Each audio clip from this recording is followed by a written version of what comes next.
Hope you guys are doing well. Welcome back. In today's video, I'm going to show you that how you can view your profile on the Fiverr app. So let's get started. So first of all, what we have to do, simply we have to open the Fiverr app and we have to install it, and then we have to create our seller account.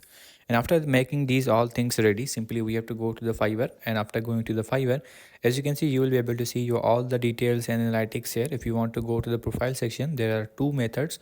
Simply the first is simply you have to click on this your profile picture, and the second one is you have to go to this profile section, and let's click on this, and now you have to click on the my profile.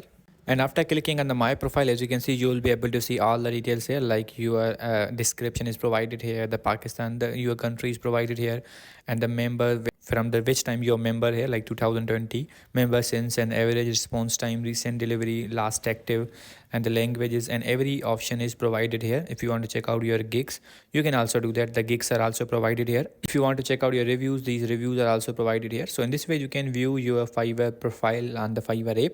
I hope you guys understand this video, that how you can do that. So see you in the next video.